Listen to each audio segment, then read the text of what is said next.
In the first reading, we have the beginning of the cycle of the readings from the Pentateuch. It is an ancient tradition in the build-up to Lent to read the reason for the cycle of Easter, starting with the fall.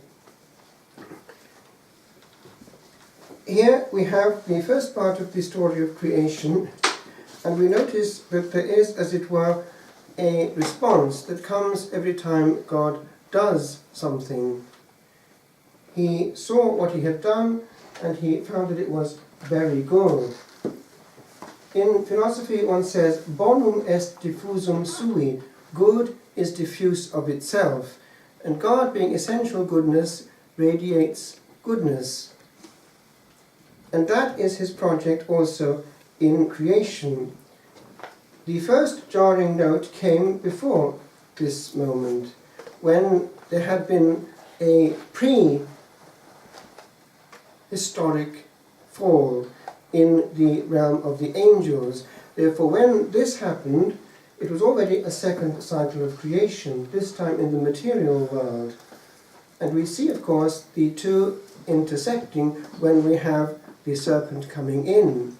This is already an evil presence coming into that goodness and wanting his bit, envy. And he wants to get this new bit, which is man. Therefore, that's the backdrop to what then eventually will become the culmination of this whole cycle, Easter Day. It's put back right. The wood of the tree of knowledge of good and evil, which is our downfall in that we disobey, becomes the wood of our healing. And we notice in the Gospel that this healing is there also in its physicity. This concluding verse says that all those who touched him were cured.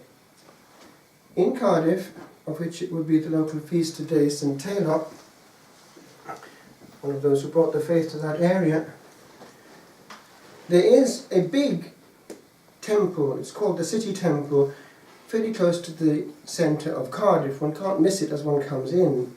And it's always been a great centre of Pentecostal prayer. It's owned by the Pentecostals, but say what you like, it's been always a centre of prayer and also of healing. And over the main auditorium you have this beautiful calligraphy which says, and all who touched him, and around the hymn the beautiful flowers, were made perfectly whole. And that is what happens when we pull on that divine presence, healing. Healing on every level, because where grace is active, it has its ripple effect. When grace has power over society, that society also becomes good. In Ireland, being a Christian land until recently, there was goodness, kindness, neighbourliness, generosity there. You lived in it all the time and weren't aware of it, but coming from other places, one sees it straight away, it's actually still there. But it's the fruit of a Christian ethos and prayer, because much prayer happened in this island for many centuries. Indeed, even when I was here younger, it was very much in the air. Most people were going to church, most people were praying. There was prayer on this land, and therefore that heals the air. It gives a certain mode and a certain way in which we treat ourselves. And still, if you're in trouble with your car, somebody will come out of the woodwork and help you. It's still there. Now, that is the natural outworking of grace in time and space. It's concrete.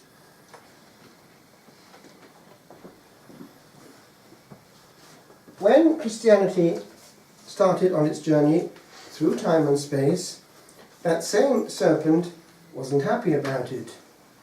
And so, as we see already in the Apocalypse, there is the old dragon trying to swallow up the seed of the woman, and there is this battle going on already, and it's in the Apocalypse referring partly to the ongoing persecution. There was a culmination under certain emperors particularly one ferocious one, would have been Nero. But then it came again. There was the great persecution in 250, 251 under Decius, and the culminating one under Domitian in 302, 303. That period there, just before Constantine changed the balance completely, when he crossed the Milvian Bridge in 312, and with the Edict of Milan in 313, when afterwards there was the Constantinian peace, and eventually Christianity. Miraculously brought in, the story of the banners. He was shown this sign in the air, in this conquer. He was to put this on his banners, and in they came with a cross. It's called the Velabrum. Now, therefore, Old Nick was going to use what could be an instrument to destroy this instrument of grace, which was the nascent Catholic Church. We know from exorcism that he had a particularly strong influence over certain people of authority. I mentioned before that certain human demons have been active in cases of possession, where human demons have been involved because they got so close to the boss, that is Satan, that actually they got involved in his work and ended up in human souls, and they've been detected. One was Nero, another was Judas, another was Cain, another was Hitler. And the way in which these great dictators were, without knowing it, being used by Satan to destroy the means of grace is something which is, I suppose, logical. What will Satan do? He'll find people who will work for him, and he will use them. Therefore, the immaterial working on the material. And the whole sequence of events in the early centuries after the implantation of Christianity is just a cyclic pattern of persecution, quite atrocious at times. It was just normal. The seed of martyrs, rather the blood of martyrs, sanguis martyrum semen Christianorum, says Tertullian, is the seed of Christians. Now, this day in Italy, parts of Italy anyway, like Ravenna, is a commemoration of a good example of one of these. Someone who indirectly might concern you. I'll tell you why in a minute. It's a virgin.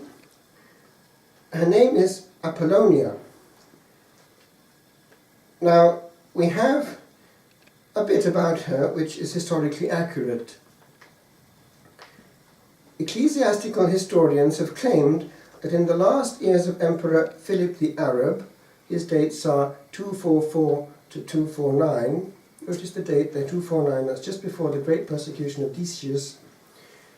During otherwise undocumented festivities to commemorate the millennium of the founding of Rome, that would be 753 BC, so it puts the date around 248 AD. The fury of the Alexandrian mob rose to a great height. And when one of their poets prophesied a calamity, they committed bloody outrages on the Christians, whom the authorities made no effort to protect. Dionysius, Bishop of Alexandria, his dates are 247 to 265, relates the sufferings of his people in a letter addressed to Fabius, Bishop of Antioch, of which long extracts have been preserved in Eusebius' Historiae or Historia Ecclesiae. After describing how a Christian man and woman, Metras and Quinta, were seized and killed by the mob, and how the houses of several other Christians were pillaged, Dionysius continues. At that time, Apollonia, now the Greek here is Parthenos Presbytis. Parthenos is a virgin. Now presbytis is the same root as presbyter. That's an ancient, a senior. Gives us the word priest because a priest is a senior. But here it would mean just simply a senior woman, or it could possibly mean a deaconess. That doesn't mean an ordained deaconess, but they helped with the service, they helped with the baptisms of women, that kind of thing. Now this Apollonia was held in high esteem. These men seized her also, and by repeated blows broke all her teeth. They then erected outside the city gates a pile of faggots and threatened to burn her alive if she refused to repeat after them impious words, either blasphemy against Christ or an invocation of the heathen gods. Given at her own request a little freedom, she sprang quickly into the fire and was burned to death. Now that's made a lot of ink flow, actually even in patristic times, because it's a borderline case. However, she was venerated. Augustine in particular, in the City of God, has a whole paragraph on the question, and we are not to question what inspirations this person had, because other similar situations also arose at the time, actually often to avoid getting involved with unchaste persecutors. And it happened again in other times in history. One big one was at the end of the war, when the Russians in particular were taking over Berlin street by street, and the German girls were not allowed to be kept in. The doors had to be unlocked, and they knew what was going to happen. It was awful if they were caught. And there were a very large number of lives lost in that night, first night when they got to Berlin, and a high proportion of them were through suicide. And there was, you can actually see it on YouTube, one of the survivors of the time talking, saying how through the window they could see bodies coming down the window. There were actually people throwing themselves off all the time off the roofs, girls, to avoid what they knew was ahead. So in that sense, these are borderline cases.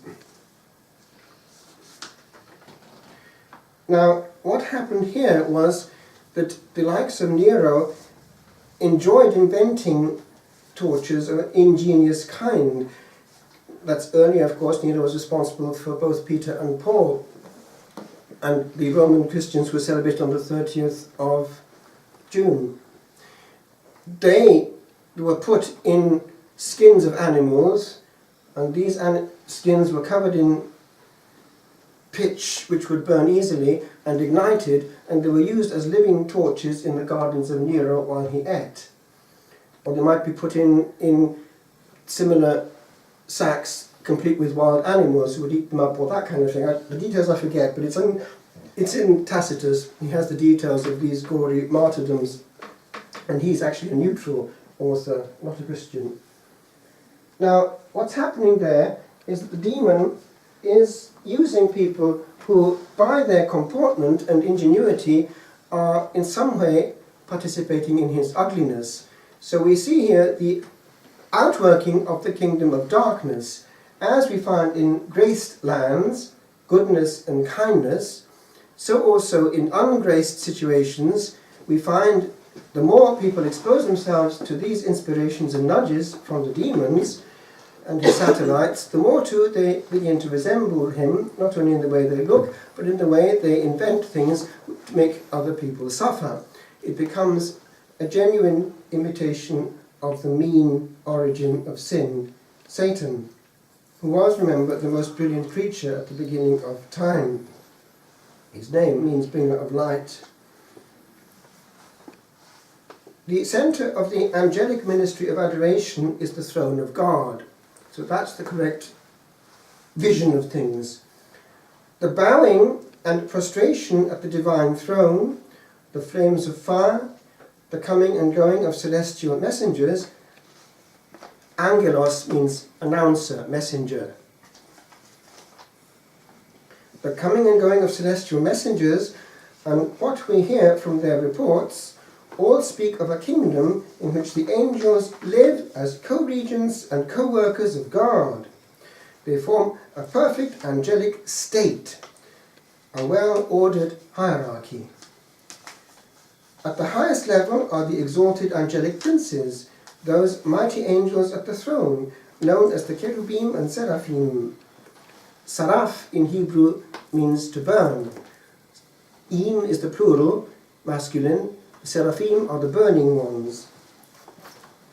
We may assume that the throne council is made up of a small group of angels to whom Lucifer may also have belonged in the beginning, perhaps even once fulfilling this function on his own. Well, we know from exorcism that that is the case, that not that he was on his own, but he was amongst the highest ranking and the most brilliant of them.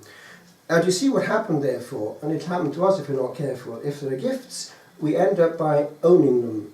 That was his fundamental thing, that he began to see what he had, and he could have his own kingdom, and he would not adore, envision the incarnation, something smaller than himself. I will not serve.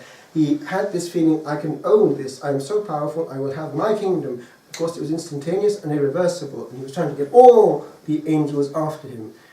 Then Michael at that point was given greater power and fought. There was this great cosmic battle way before we got on track. And only a third fell, but it's a huge number. No one knows how many angels there are. Someone said it's infinite. It's a huge, huge, inimaginable number. Therefore, a third is a huge number. And they're around. A proportion of them is around. And they hate us with a perfect hate, because they don't want us to take their places in a lost glory. Now, also, in another exorcism, we have a very interesting dialogue going on between the exorcist and the demons in this person. And at one point, the exorcist presses to see which demon or demons are in there. And it's such a powerful case of possession, he presumes it's actually the boss. And he tries to see, is it Lucifer? Who's in there? Eventually it comes out, Beelzebub! So, the exorcist realizes that he means business because he's an important one. But then he asks, why is it not Lucifer? And the answer comes back, I'm here by order of Lucifer! And then the question then goes on in this tirade, are you then obliged to obey just as you would a perfect army commanding each other and obeying in perfect order? And the answer comes back, we have a perfect order! And in other words, it's perfectly orchestrated, their obedience, as it would have been in heaven, but it's now in negative, and therefore HQ is down there and perfectly listened to. And therefore, they're very serious, because it's like in any army. They know that when we're off guard, they've got us. They're far more intelligent than we are, and they're far better orchestrated than we are. We let it all happen. But we're also letting it happen with those who are under his influences. And I'm getting to the point, because it's happening right now on our planet, and nobody seems to see it.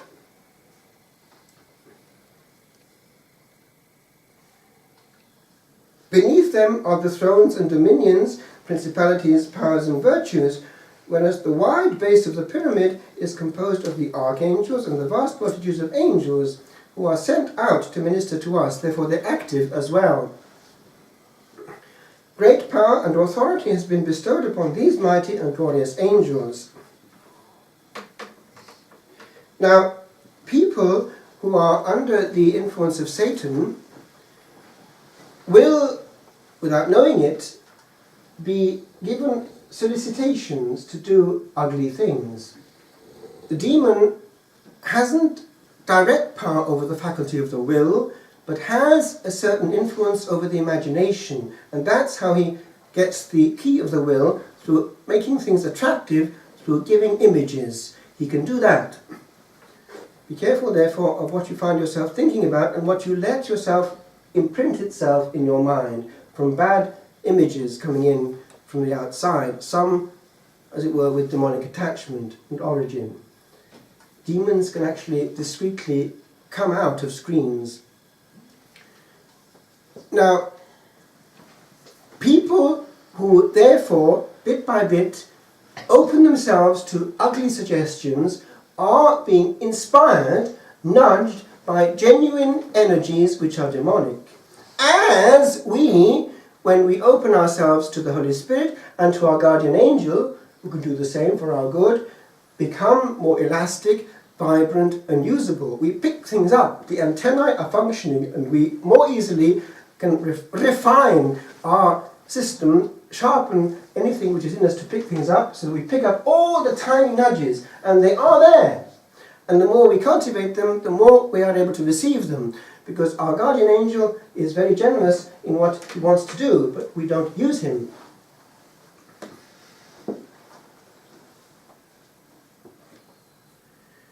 What is happening in our history is this. The demon hates with a perfect hate the means of grace, which is going to give the divine life to souls and get them out of his clutches. So he attacks all at their source. He tried his best to stop Christianity taking root officially. Eventually it did, after Constantine. But he didn't stop. He was going to get the Catholic Church.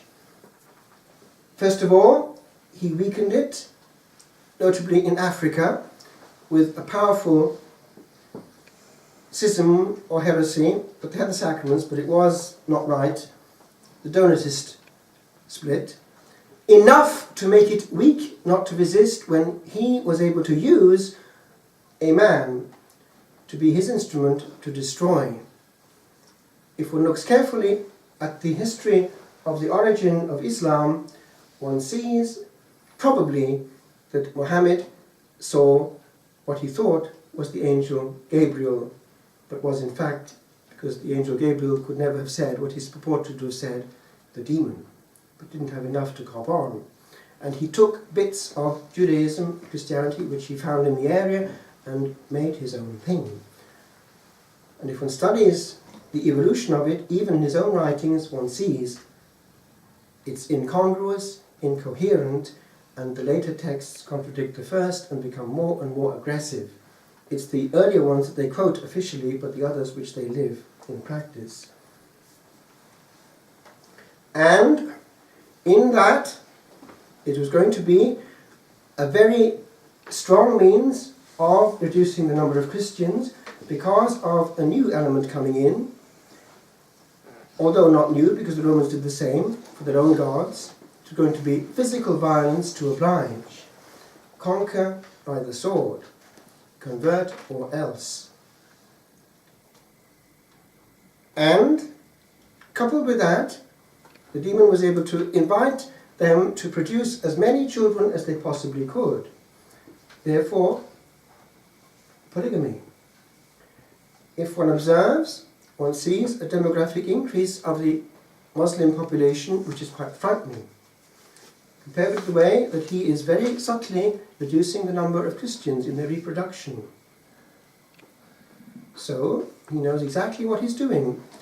And he knows also how to use the good things of grace to make sure that he has very little resistance. Courtesy and charity and non-violence are the fruit of Christian grace. Isn't the demon clever? So, bit by bit, like a Trojan horse, he will be able to get them to work within and be a very powerful means of anti-evangelization. And one notices too that aberrations of the worst order are coming in. Ritual slaughter. You can actually see, if you're that way inclined, execution going on of the most horrific kind, all in ritual manner, with glorious prayers of Allah being recited in the background. It's ritual sacrifice to please Allah. Christians being butchered in the most horrible, horrible way, slice by slice. Now, does that sound vaguely familiar? It's a bit of hell on earth. Confusion and upside-down theology. Let's get this straight. The demon knows exactly what he's doing, and we're so happy to be polite. we can't see.